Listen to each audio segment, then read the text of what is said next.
Hello friends and dear students, आप सभी का स्वागत है आपके अपने चैनल में।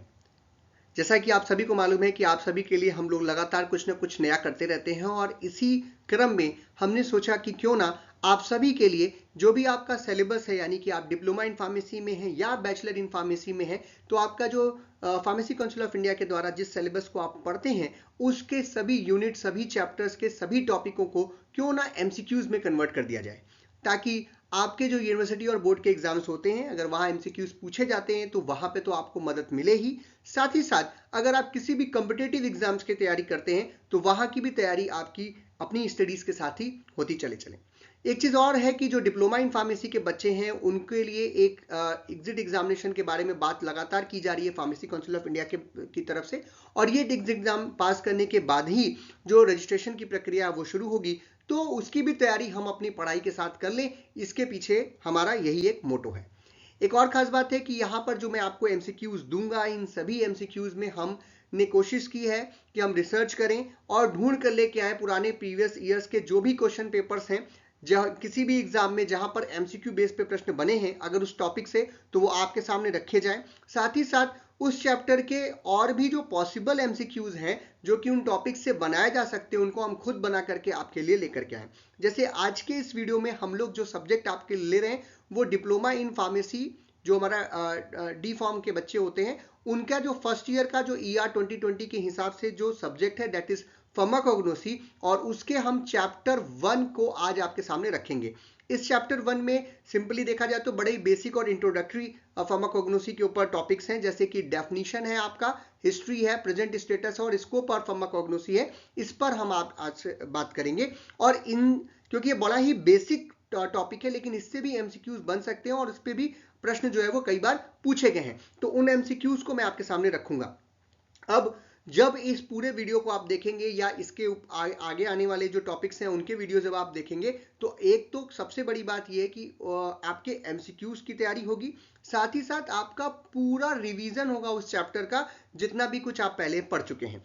अब इसको रिवीजन कैसे होगा, क्योंकि जो भी एमसीक्यूज मैं आपको दूंगा उसमें हम लोग कोशिश करेंगे कि जहां जरूरत पड़े वहां आपको पूरा एक्सप्लेनेशन दें कि उसका आंसर यही क्यों है, कोई दूसरा आंसर क्यों नहीं है, या उससे रिलेटेड कोई और प्रश्न बन सकता है, तो उसके बारे में भी हम डिस्कस करेंगे। तो ये सभी वीडियोस आपके लिए काफी ज्यादा लाभदायक साबित होंगे, उन बच्चों के लिए भी जो कि डिप्लोमा इन फार्मेसी ना करके फार्मेसी का कोई और कोर्स कर रहे हैं, बैचलर इन फार्मेसी कर रहे हैं, एमफॉर्म कर रहे हैं, अगर वो जीपैट या अदर एग्जामिनेशन, कोई भी कॉम्पिटेटिव एग्जामिनेशन की तैयारी कर रहे हैं, तो ये एमसीक्यूज उनके भी काफी सारा काम में आने वाले हैं। तो मैं हूं डॉक्टर प्रजनेश शुक्ला, चलिए शुरू करते हैं।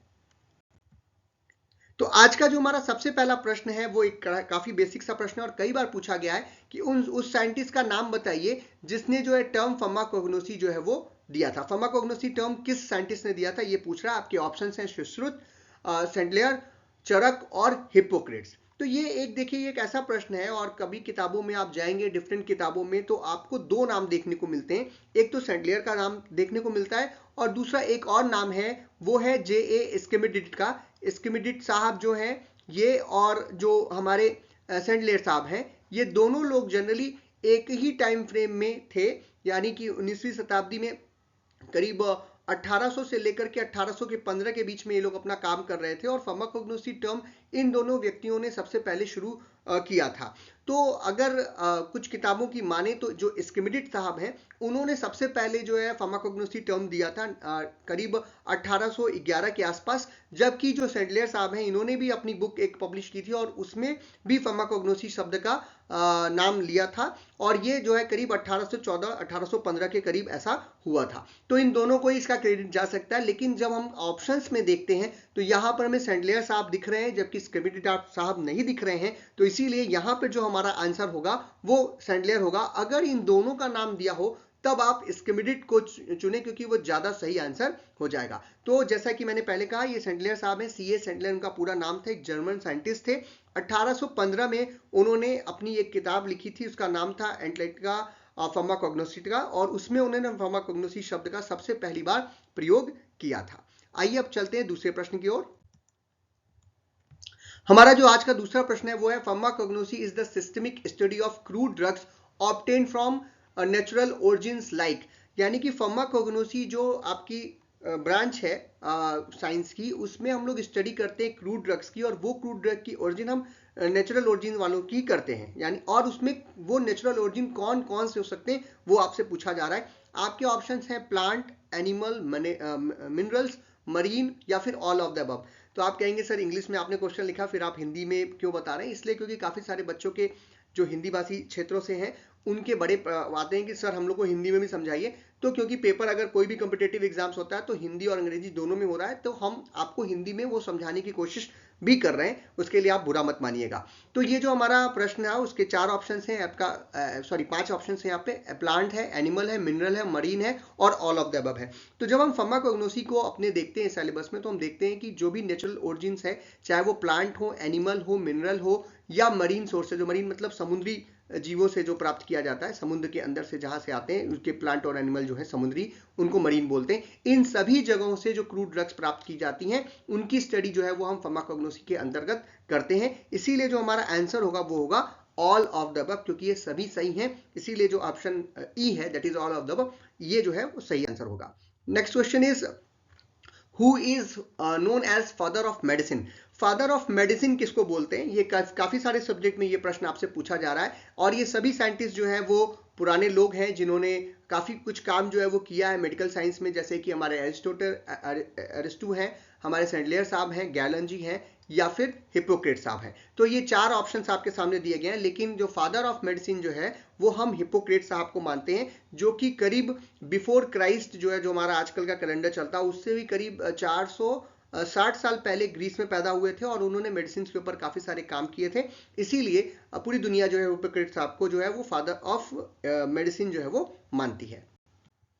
नेक्स्ट क्वेश्चन जो है हमारा वो है द वर्ड फार्माकॉन और गिग्नोस्को जो है वो उसकी क्या मीनिंग है, उसको रिस्पेक्टिवली इन दोनों शब्दों की क्या मीनिंग है। तो देखिए एक और प्रश्न बनता है कि फार्माकोग्नोसी किन 2 शब्दों से मिलकर के बना है। तो फार्माकोग्नोसी ग्रीक शब्द के 2 शब्दों से मिलकर के बना है, फार्माकॉन और गिग्नोस्को, और इन दोनों का क्या मतलब है वही आपसे यहाँ पे पूछ रहा है।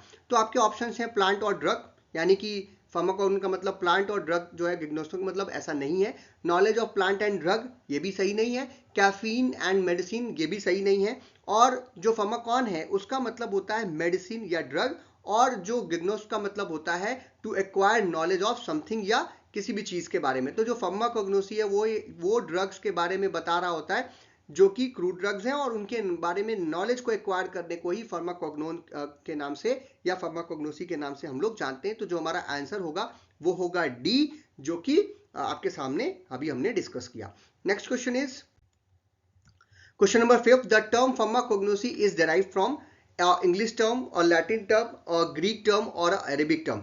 तो जो फार्माकोग्नोसी है, जैसा कि अभी हम बार बार बात कर रहे हैं कि 2 पुराने साइंटिस्ट थे जिन लोगों ने, स्किमेडिड साहब थे और सेंडलर साहब थे, जो कि इसकी खोज किए थे फार्माकोग्नोसी टर्म को, या इसको यूज करना शुरू किए थे। खोज करना तो सही नहीं होगा, यूज करना शुरू किए थे।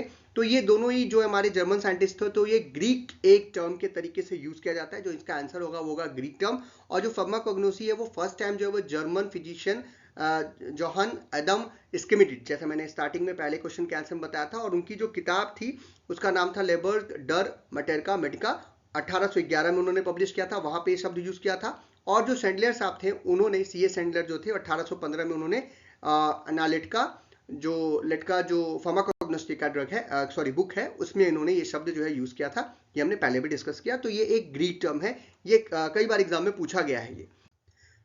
Next question is question number 6, that is in 1806 the German pharmacist isolated morphine from opium. पूछ रहा है कि 1806 में कौन से जर्मन फार्मासिस्ट थे जिन्होंने मॉर्फिन जो है वो आइसोलेट किया था ओपियम से। अब ये भी एक ऐसा प्रश्न है जिसमें कई बार आंसर देते समय बच्चों से गलती हो जाती है, क्योंकि इसमें जो ऑप्शंस दिए हुए हैं आपके गैलन के, सर्टनर के, जो हमारा सैंडलर साहब हैं, और डेरोसन ने। तो यहाँ पर ध्यान देने वाली बात यह है कि जो 1806 में ओपियम से मॉर्फिन की खोज जो है वो सैंडलर साहब ने की थी, सर्टनर साहब ने, जबकि जो डेरोसन साहब थे उन्होंने भी आइसोलेशन किया था ओपियम से, लेकिन ये इन्होंने 1803 में किया था, यानी इनसे भी पहले किया था। और किस चीज की इन्होंने खोज की थी? इन्होंने खोज की थी हमारे नार्कोटीन की। तो जो नार्कोटीन है वो ओपियम से किसने खोज किया था? फ्रेंच साइंटिस्ट थे हमारे डेरोसेन साहब, इन्होंने किया था। जबकि सर्टनर साहब, जिनका पूरा नाम था FWA सर्टनर, और इन्होंने 1806 में, और ये एक जर्मन फार्मासिस्ट थे जिन्होंने ओपियम से मॉर्फिन निकाला था। तो मॉर्फिन और नार्कोटिन एक ही जैसा सुनने में लगता है, क्योंकि ओपियम से मिला था इसलिए भी एक जैसा लगता है, लेकिन इन दोनों यहाँ पे दो क्वेश्चंस बन सकते हैं, और इन दोनों क्वेश्चंस में ऑप्शंस को देखते ही टिक करने से पहले ध्यान देना होगा कि क्या पूछ रहा है। तो यहाँ पे जो आंसर होगा वो क्या होगा, सर्टनर। और अगर नार्कोटिन पूछ रहा होता तब आपका आंसर हो जाता डेरोसेन। एक चीज और ध्यान देने वाली बात है कि अगर ये पूछे कि ओपियम से सबसे पहले जो एल्कोलाइड सिक्रीट हुआ था वो कौन सा है, तो नार्कोटिन लिखिएगा, मॉर्फिन मत लिखिएगा। तो ये हो गया इस क्वेश्चन का आंसर, दैट इज सर्टनर। Next question is question number 7,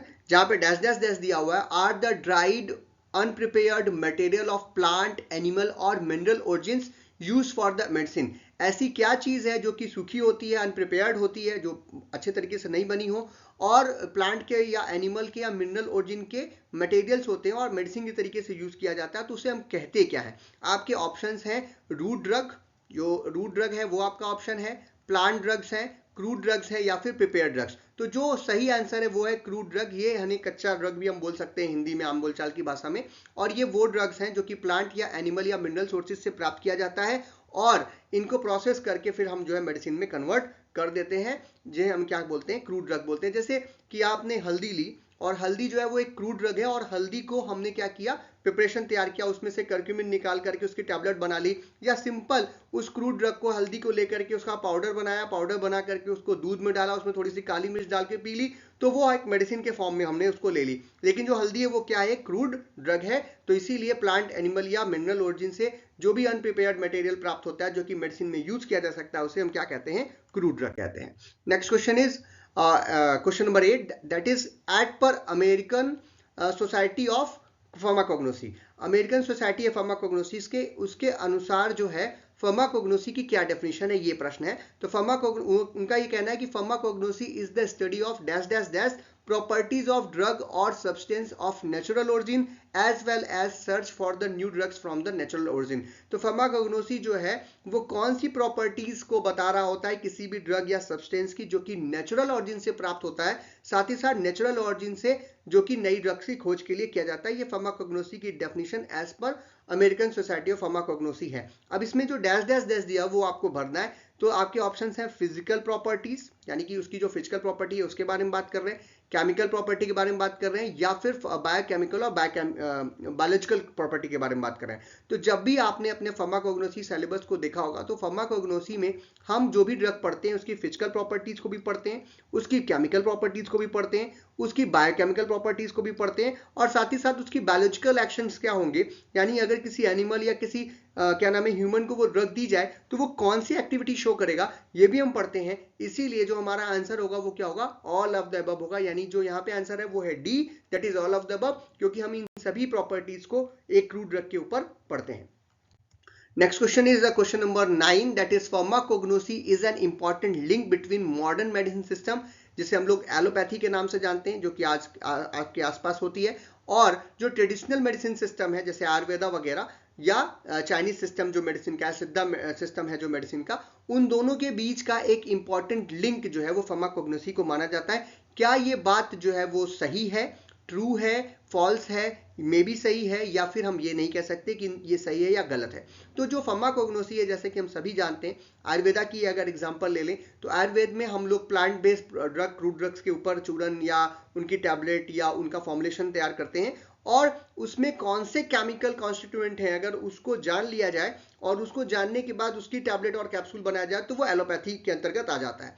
तो इसीलिए जो फार्माकोग्नोसी है, क्योंकि वो प्लांट बेस्ड नेचुरल ओरिजिन वाली जो ड्रग्स हैं उनके बारे में बात कर रहा होता है, इसीलिए वो एक कनेक्टिंग लिंक होता है, इंपॉर्टेंट लिंक है between the modern system and the traditional system. तो इसीलिए यहाँ पर ये ए जो है ऑप्शन वो आपका सही होगा, दैट इज इट इज पूरी तरीके से सही है, ये ट्रू है, ये सत्य बात है।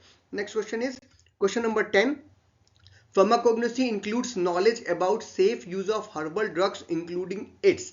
तो जो हमारी फार्माकोग्नोसी होती है वो एक नॉलेज हमें देती है हर्बल ड्रग्स के ऊपर, और उसमें क्या क्या चीज़ों के ऊपर वो बात कर रहा होता है। तो जो ड्रग्स के टॉक्सिसिटी है, ड्रग्स की जो साइड इफेक्ट्स हैं उनके बारे में बात करता है, यानी कि ड्रग की टॉक्सिसिटी के ऊपर, यानी अगर कोई ड्रग है और उससे कुछ जैसे एल्कोलाइडल ड्रग है, कितना ज़्यादा अगर आप ले लेंगे तो वो टॉक्सिक लेवल पे हो जाएगा, या उसके क्या क्या साइड इफेक्ट्स हो सकते हैं उस पर भी बात करता है। साथ ही साथ और जो ड्रग्स हैं उनके साथ कौन सा ड्रग इंटरेक्शन है इस पर भी हमारा फार्माकोग्नोसी बात करता है। इसीलिए जो यहाँ पे आंसर होगा वो होगा D, that is all of the above, क्योंकि जो हमारी फार्माकोग्नोसी है वो हमें हर्बल ड्रग्स की टॉक्सिसिटी, साइड इफेक्ट, उनका इंटरेक्शन, उनके यूज, उनका प्रिपरेशन, उनका कल्टीवेशन, ईच एंड एवरीथिंग जो है वो हमको सिखाती है। Next question is question number 11, that is by means of pharmacognosy natural products can be dispensed, formulated or manufactured in dosage form acceptable to the modern system of medicine। ये क्या कह रहा है, ये प्रश्न ये बोल रहा है कि यहाँ पे भी ट्रू या फॉल्स ही आपको बताना है, और ये कह रहा है कि जो फार्माकोग्नोसी है अगर उस ब्रांच को हम सीरियसली लेते हैं तो हमें जो नेचुरल प्रोडक्ट्स हैं उनको हम डिस्पेंस करने लायक, उनको हम एक फॉर्मुलेशन या एक फॉर्म में बना लेते हैं। साथ ही साथ जो है मॉडर्न डोसेज फॉर्म जैसे टैबलेट है, सिरप है, जो सस्पेंशन है उसमें उनको कन्वर्ट कर सकते हैं क्रूड ड्रग्स को और मॉडर्न सिस्टम में उसे ला सकते हैं। तो क्या फार्माकोग्नोसी ऐसा करती है या सच है या सच नहीं है, यही आपके ऑप्शन है, ट्रू है, फॉल्स है, मे बी या कांट से। तो जो फार्माकोग्नोसी है, जैसे हमने पहले भी थोड़ी देर पहले भी डिस्कस किया था कि ये जो भी क्रूड ड्रग्स हैं उनको मॉडर्न सिस्टम के फॉर्मुलेशंस में बनाने की मदद करती है, इसलिए ये भी जो बात कही जा रही है वो ट्रू है, यानी यहां पर जो आपका आंसर होगा वो ए होगा, that is true. Question number 12 is the study of traditional use of plant for the medicinal purposes is known as। जो कि ट्रेडिशनल प्लांट्स हैं, जो पुराने ज़माने से कोई लोग एक दूसरे से सुनी सुनाई बातों से या गांव में बुजुर्ग लोग जो है या उनसे भी पहले की पीढ़ी जो है किसी ड्रग को, किसी क्रूड ड्रग को लगातार, किसी हर्बल ड्रग को किसी मेडिसिनल पर्पसेस के लिए अगर यूज़ कर रही है तो इसको हम किस नाम से जानते हैं। तो देखिए हम लोग अब स्कोप ऑफ फार्माकोग्नोसी की तरफ बढ़ रहे हैं, काफ़ी सारी टर्मिनोलॉजीज होती हैं उनके ऊपर प्रश्न पूछा जा सकता है। उन्हीं में से ये एक प्रश्न है कि अगर कोई ट्रेडिशनल यूज़ किया जा रहा है किसी प्लांट का किसी मेडिसिनल पर्पसेस के लिए तो उसे हम क्या कहते हैं। आपके ऑप्शन हैं मेडिकल इथनोबॉटनी, फाइटोथेरेपी, इथनोफार्माकोलॉजी या फिर फाइटोकेमिस्ट्री। तो इस टर्मिनोलॉजी को जहां पर हम लोग ट्रेडिशनल यूज करते हैं किसी प्लांट को मेडिसिनल पर्पसेस के लिए उसे हम लोग मेडिकल इथनोबॉटनी के नाम से जानते हैं, यानी कि जो आपका ऑप्शन नंबर ए है ये क्या हो जाएगा, हमारा सही हो जाएगा, यानी A will be the right answer. Next question is question number 13, that is the study of medicinal usages of plant extract is known as. जो अगर किसी प्लांट का एक्सट्रैक्ट निकाला जाए और उसके बाद उसको यूज किया जाए मेडिसिनल यूज के लिए, उसको हम लोग क्या बोलते हैं। मेडिकल इथनोबॉटनी बोलते हैं, वो तो हम नहीं बोल सकते, वो तो हमने पहले ही बोल दिया। दूसरा हमारा फाइटोथेरेपी, इथनोफार्माकोलॉजी या फिर फाइटोकेमिस्ट्री। तो जब भी हम प्लांट एक्सट्रैक्ट निकालते हैं, पुराने समय में ऐसा होता रहा है कि प्लांट एक्सट्रैक्ट निकाल करके और उसको मेडिसिनल यूज के लिए यूज किया जाता है, और इस टर्मिनोलॉजी को जो है वो हम लोग फाइटोथेरेपी के नाम से जो जानते हैं, जो फाइटोथेरेपी है उसके नाम से इसको जाना जाता है। इसीलिए जो हमारा आंसर होगा वो होगा B, that is phytotherapy. Next question is question number 14, that is the study of chemicals derived from the plants including the identification of new drug candidate derived from the plant sources is known as।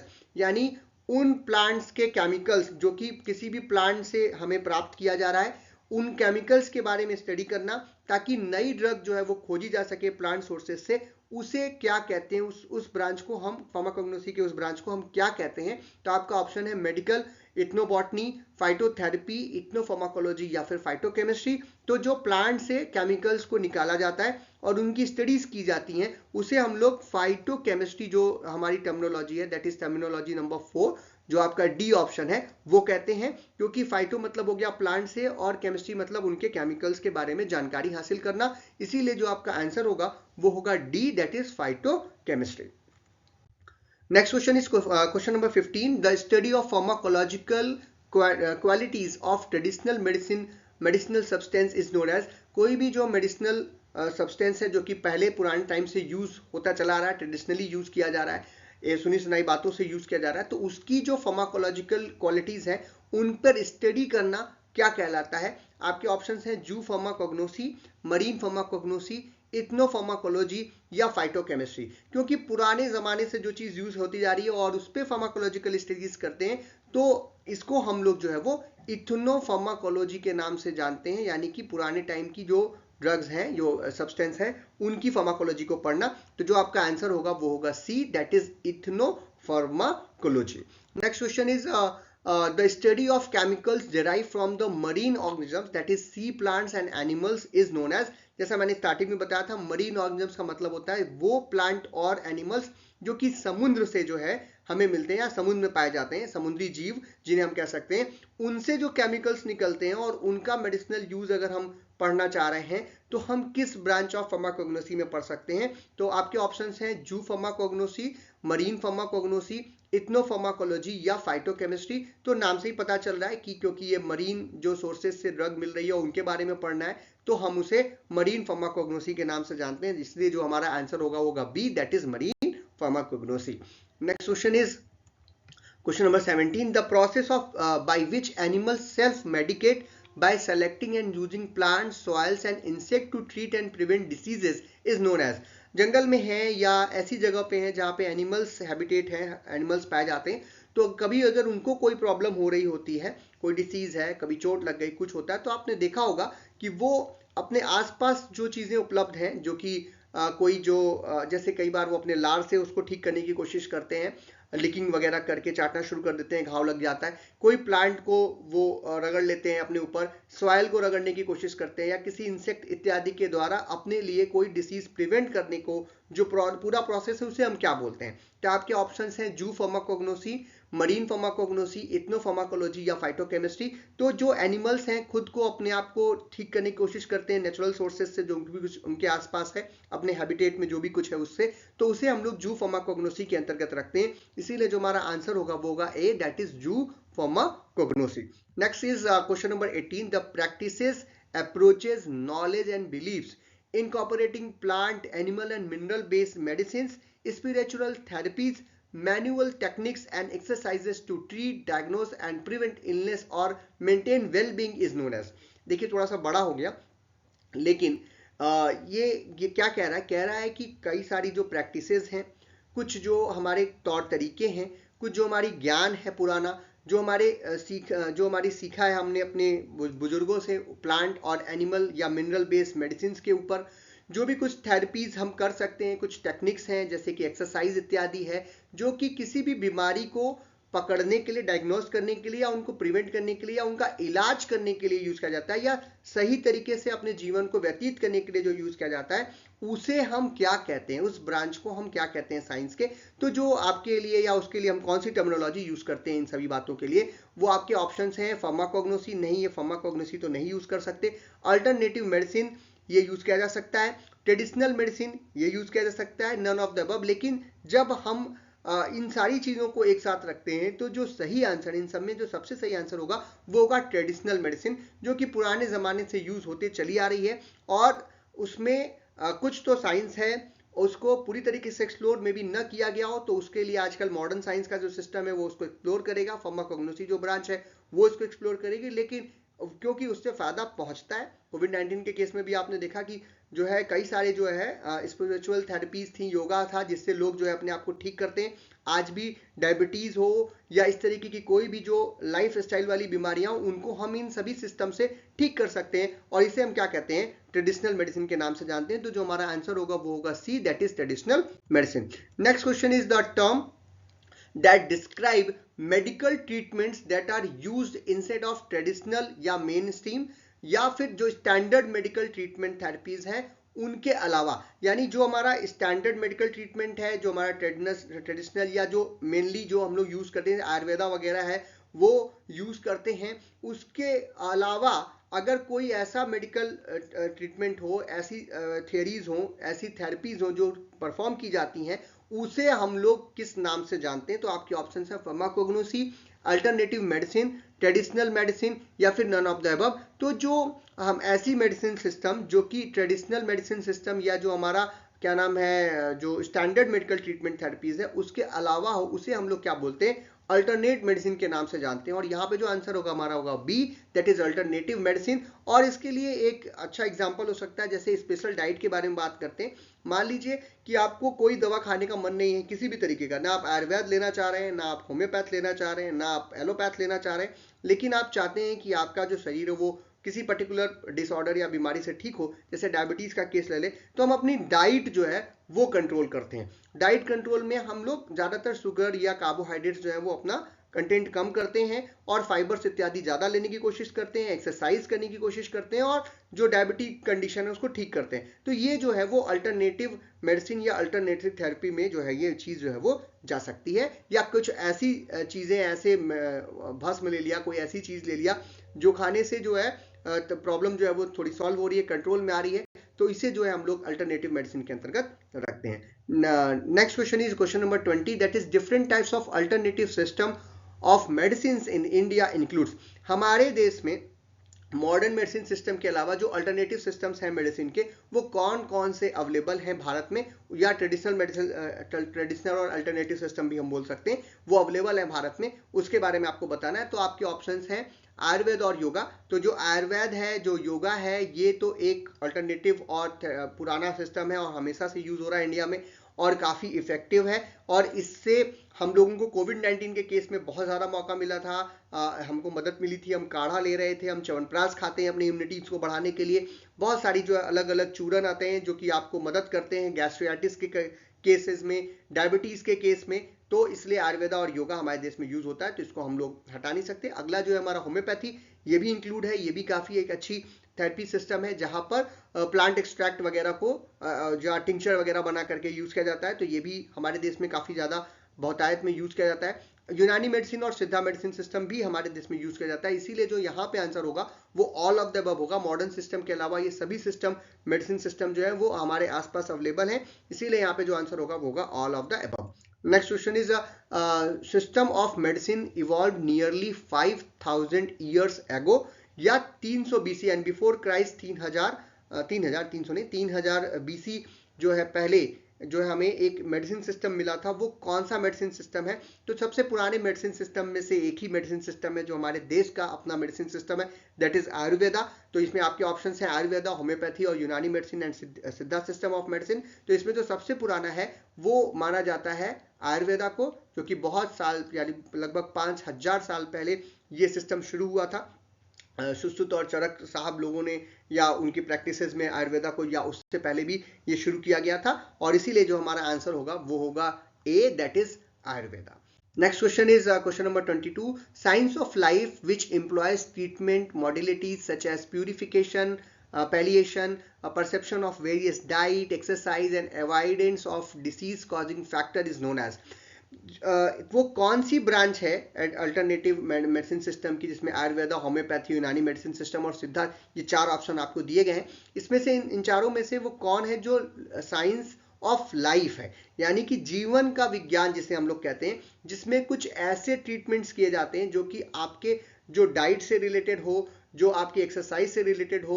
इसमें कोशिश की जाती है कि जड़ को पकड़ा जाए कि किस वजह से प्रॉब्लम को है और उसको अवॉइड करने के बारे में बात किया जाता है। ये कौन सा मेडिसिन सिस्टम है? तो सभी जानते हैं कि ये एक ही मेडिसिन सिस्टम है जहां पर इसके बारे में बात किया जाता है, जो कि जड़ से प्रॉब्लम को सॉल्व करने के बारे में बात करता है और पर्सनलाइज मेडिसिन के बारे में बात करता है, वो है हमारा आयुर्वेदा। इसीलिए यहाँ पे जो आंसर होगा, यानी साइंस ऑफ लाइफ जो है, सिंपल शब्दों में आयुर्वेदा को बोलते हैं। आयु मतलब जो हमारी आयु है, जो हमारी लाइफ है, उसके बारे में बात हो रही है, और वेदा मतलब उसके जो साइंस है उसके बारे में जो पढ़ाई करना या उसको समझना क्या कहलाता है, आयुर्वेदा कहलाता है। तो इसीलिए जो यहाँ पे आंसर हो जाएगा आपका A, that is Ayurveda. Next question is question number 23, which medicine system is originated in Arab world and treat a patient with diet, exercise, pharmacotherapy, massage and surgery. कौन सी ऐसी मेडिसिन सिस्टम है जो अरब कंट्रीज में जो है वहां पर डेवलप हुई और वो किसी भी पेशेंट को उसके डाइट, एक्सरसाइज, कुछ प्लांट्स बेस्ड जो फार्माकोथेरेपीज हैं उनमें मसाज या सर्जरी के द्वारा ठीक किया जाता है? वो है हमारा यूनानी मेडिसिन सिस्टम, जो कि जो है अरब कंट्रीज से आया है और जस्ट लाइक थोड़ा बहुत मिलता जुलता है हमारे आयुर्वेदा और सिद्धा मेडिसिन सिस्टम से, क्योंकि यहाँ पर भी प्लांट बेस्ड मेडिसिन ज्यादातर हमें देखने को मिल जाती हैं, उनके फॉर्मुलेशंस वगैरह भी देखने को मिलते हैं। तो यहाँ पे जो आपका आंसर होगा वो होगा सी, दैट इज यूनानी मेडिसिन। अगला प्रश्न है हमारा, the word homeopathy is derive from the Greek word. Homeopathy जो है वो जो है ग्रीक जो है वहां पे विदेश में ग्रीस वगैरह में जो है वो इसका इवोल्यूशन हुआ था, और ये ग्रीक वर्ड 2 ग्रीक वर्डों से मिलकर के बना हुआ है। जो ग्रीक वर्ड आपके सामने रखे हुए हैं, जैसे ऑप्शन है हमारा होमी और पैथ और होमियोज एंड पैथोस। तो ये जो होमियोज एंड पैथोस है, इससे जो है होम्योपैथी की जो है वो शुरुआत की गई थी, या इसे मिलकर के ये शब्द बनाए। होम्योज और पैथोज, इसीलिए जो आंसर होगा वो हमारा बी होगा। होम्योपैथी जो है वो एक ग्रीक वर्ड है। होम्योज का मतलब होता है सिमिलर, पैथोज का मतलब होता है सफरिंग। तो ये जो है सिमिलर चीजों से ही सिमिलर प्रॉब्लम्स को जो है वो सॉल्व करने के ऊपर ये साइंस जो है होम्योपैथी का जो है वो कहता है। इसी पे हमारा अगला प्रश्न है, that is question number 25. Which medicine system is originated in Germany and based on the law of healing, that is likes are cured by likes. जैसा भी हम लोगों ने कहा होम्यो मतलब जो क्योरिंग कर रहे हैं किसके, सिमिलर चीजों से, तो वही है likes are the cure by the likes, and it is highly individualized remedies selected to address specific symptoms or symptoms profile. तो जो symptoms आते हैं नॉर्मल symptoms हैं, किसी को बुखार आ रहा है, कोई छींक आ रही है, नजला हो गया है, इन सभी चीजों को ठीक करने का सिस्टम है और उन चीजों से ही ठीक करते हैं जिनसे लगभग ये मिलजुल करके बना होता है। तो टिंचर वगैरह इसमें यूज किया जाता है। और ये मेडिसिन सिस्टम जो है वो क्योंकि जर्मनी में आया था, काफी बाद आया था, आयुर्वेदा, सिद्धा, चाइनीज सिस्टम, जो अरेबिक सिस्टम है हमारा यूनानी मेडिसिन का, इन सब के बाद ही आया है। और इसे जो है वो हम लोग हैनीमैन साहब ने इसको लाए थे जर्मनी में, और इसे हम लोग होम्योपैथी के नाम से जानते हैं। और ये जो है आंसर जो है हमारा हो जाएगा, दैट इज आंसर बी, मतलब option B, that is homeopathy. Next question is medicine system that takes account into patient surroundings.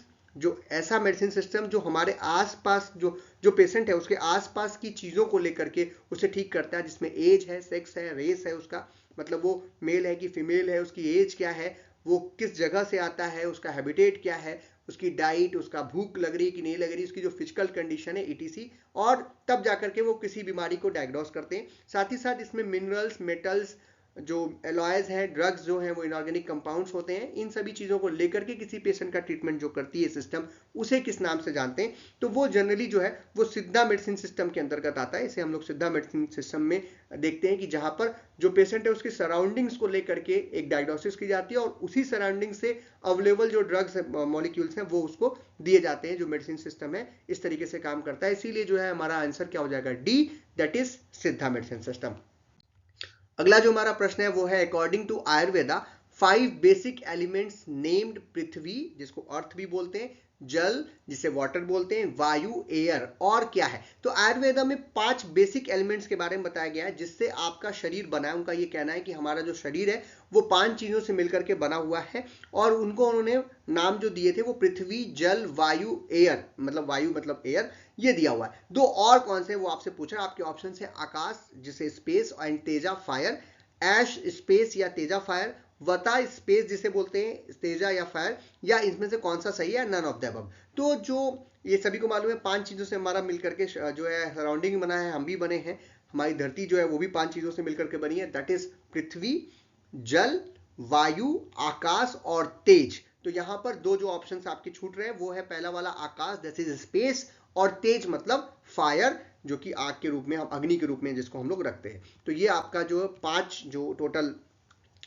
Elements हैं, basic elements according to Ayurveda is prithvi, jal, vayu, आकाश और तेज। ठीक है, तो इस तरीके से आप इसको ले सकते हैं। स्पेलिंग का थोड़ा सा देखिएगा, ऐश लिखा हुआ एक जगह आकाश लिखा हुआ है। ऐश मतलब जो है वो धूल होती है, या आप कह सकते हैं राख होती है, लेकिन आकाश का मतलब स्पेस होता है, इस स्पेस की बात वो कर रहा है, यानी कि आकाश जो हमारे सर के ऊपर घूम रहा है उसके बारे में बात हो रही है। तो इसीलिए यहाँ पर आंसर जो होगा वो ए होगा, that is Akash and Tej. Next last question आपके आज के सेशन का, जो पहली यूनिट से मैक्सिमम जो क्वेश्चंस बन सकते थे वो मैंने यहाँ पे बनाने की कोशिश किया है। और ये प्रश्न है आपका, which of the following dosha does not come under tridosha.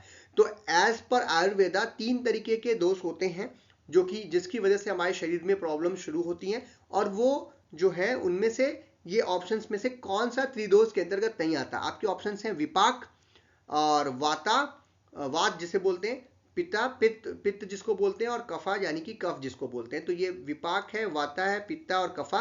तो इसमें से जो विपाक है ये जो है वो त्रिदोषा के अंतर्गत नहीं आता। हमारे वात, पित्त और कफ, ये 3 चीजें जो है वो आयुर्वेदा के अनुसार त्रिदोषा के अंतर्गत आते हैं। इसीलिए जो हमारा आंसर हो जाएगा वो हो जाएगा ए, क्योंकि यहाँ पे ये पूछ रहा था कि कौन सा नहीं है। ये देखिए इस तरीके के प्रश्न काफी ज्यादा टिकी होते हैं। यहाँ पे पूछ रहा है कौन सा दोष जो है वो त्रिदोषा के अंतर्गत नहीं आता है, ये पूछ रहा है, डज नॉट कम पूछ रहा है। तो हमारा जो आंसर होगा वो होगा विपाक। अब देखा तुरंत इसमें से कोई भी लगा दिया कि नहीं नहीं ये तो होता है त्रिदोष।